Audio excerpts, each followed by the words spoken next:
For decades, Europe believed war was impossible. But now, bunkers are being reopened, armies are expanding, and borders are being fortified. Something is coming, and Europe is preparing for it. Russia's war reshaping Europe's security. Europe's entire sense of security changed the moment Russia expanded its war in Ukraine. For decades, Europeans believed that large-scale conflict on the continent was impossible, something from history books, not the modern world. But when Russia pushed deep into Ukrainian territory, capturing strategic towns and shifting the front line rapidly, that belief collapsed overnight. European leaders suddenly realized that war can break out quickly, hit hard, and reshape borders before diplomacy even gets a chance. Ukraine's destruction became a warning. If a nation with millions of people can be attacked so suddenly, then no country is fully safe. For Europe, this wasn't just Ukraine's war, it was a preview of what could happen across the continent if they stayed unprepared. This shock forced nations to rethink everything: their military size, their alliances, and even the future of their borders. Europe understood that peace cannot be assumed anymore. It must be protected, reinforced, and backed with real strength. And that realization has triggered the biggest security awakening in decades. NATO frontline states preparing for conflict. The countries closest to Russia, Poland, Finland, Estonia, Lithuania, and Latvia, are now preparing for conflict like never before. These frontline nations know that if anything goes wrong, they will be the first to face danger. After watching how fast cities in Ukraine were captured and how the front lines shifted overnight, they concluded that they cannot rely on slow reactions or distant support. They must be ready from the first minute. Poland is now building one of the strongest armies in Europe, investing heavily in tanks, artillery, and missile systems. The Baltic states have returned to mandatory military service and are rapidly training tens of thousands of reservists. Finland, once neutral, joined NATO and immediately fortified its long border with Russia, preparing defenses, trenches, and surveillance systems. For these nations, preparation is not fear, it's responsibility. They understand that if Ukraine falls or loses significant ground, they could be the next targets of Russia's growing military power. Their message is clear: they will not be caught unprepared. Europe's rapid military buildup. Across Europe, military spending is rising at a pace unseen since the Cold War. Countries that once spent more on social programs and diplomacy are now pouring billions into defense, modernization, and advanced weapon technologies. Germany, for decades criticized for weak defense, launched a historic military investment plan to rebuild its air force, navy, and ground troops. France expanded its long-term military strategy, strengthening both its nuclear capabilities and its conventional forces. The UK is increasing readiness levels, stockpiling ammunition, and investing in drone warfare and cyber defense. Even neutral states like Sweden and Switzerland have changed course, joining alliances or raising their defense budgets significantly. This buildup is not just about buying weapons, it's about rebuilding Europe's entire defensive mindset.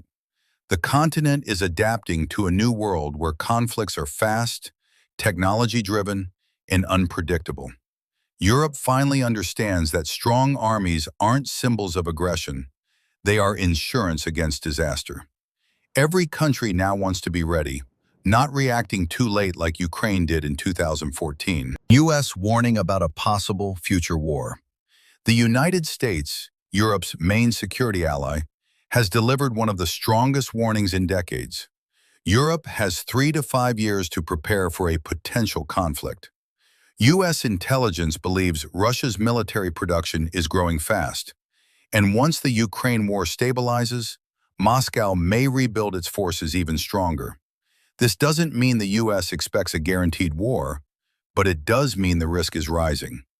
Washington knows it may soon be stretched thin, balancing pressure from China, Iran, North Korea, and global instability. If the U.S. is busy in Asia or the Middle East, Europe cannot rely on instant American support. That is why the US is urging Europe to rebuild its defenses now, while there is still time. The message from Washington is simple.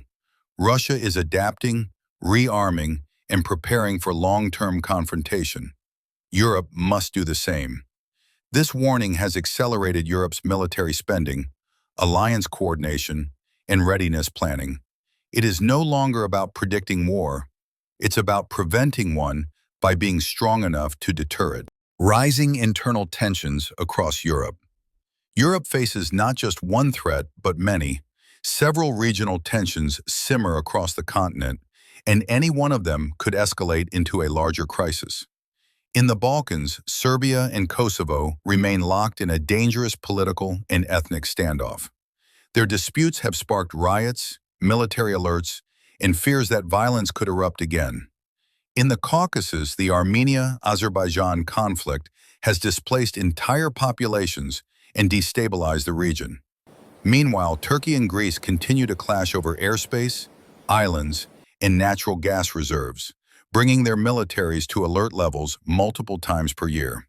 On top of that, Europe faces internal issues, energy crises, economic pressure, and waves of migration that stress borders and fuel political tensions. These separate issues create a volatile environment. Even if none of them alone triggers a major war, together they weaken Europe's stability and increase the chances of miscalculation. Europe understands that threats do not come only from outside. Some come from within, and they can erupt unexpectedly. Russia's war economy versus Europe's readiness.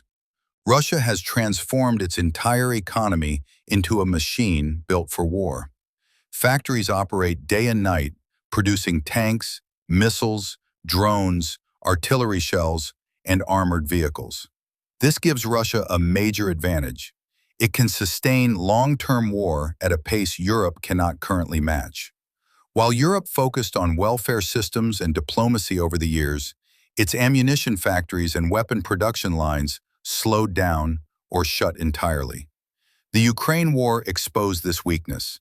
European stockpiles emptied quickly, and the continent realized it could not produce enough weapons, even for one major conflict. Meanwhile, Russia continues to build new weapons faster than Europe replaces old ones. This imbalance is one of Europe's biggest fears. If Europe cannot replenish its arsenals, it cannot defend itself effectively. That is why European governments are now reopening old factories, building new production centers, and forming joint weapons programs. Europe knows it must catch up, and fast. Because in modern conflict, readiness is everything. What happens if Ukraine collapses? European leaders agree on one critical point. If Ukraine collapses, the entire security balance of Europe collapses with it. A Russian victory would bring Moscow's army directly to NATO's eastern borders, Poland, Romania, and the Baltic states. This would dramatically shift power in the region. Russia would gain new territory, new strategic positions, and possibly hundreds of thousands of freed-up troops who could be deployed elsewhere. Such a victory would also send a dangerous message that borders in Europe can be changed by force, and that the West cannot stop it. This would weaken NATO's credibility and encourage other aggressive states around the world. Millions of refugees could flee into Europe, creating another humanitarian crisis. For many European governments, helping Ukraine is not just moral support, it is a strategic necessity. They see Ukraine as Europe's shield, absorbing Russia's aggression so NATO does not have to. If Ukraine falls, Europe faces a far more dangerous world, where Russia becomes emboldened and Europe becomes exposed. The possibility of a major European war. The possibility of a major war in Europe is no longer considered fantasy or fear-mongering. It is a realistic risk that governments openly discuss. Rising military tensions, rapid rearmament, unpredictable conflicts, and aggressive strategies all contribute to a more dangerous world.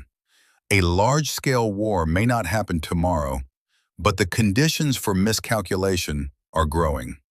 Russia's unpredictable actions, internal disputes in Europe, competing global powers, and military alliances make the situation fragile. A single mistake, an airspace violation, a border incident, or an unexpected escalation could trigger a chain reaction. Europe's goal is not to fight a war, but to prevent one by being prepared. Strong defense is now seen as the best way to protect peace. This is why Europe is investing heavily in militaries, alliances, cybersecurity, and early warning systems. The message is clear. Europe must be ready for the world as it is today, not the peaceful world it once hoped for. Preparedness is the new foundation of European security. Europe isn't preparing for war out of fear. It's preparing because the world is changing. What comes next will define the continent's future. To see where this story goes next, check the next video.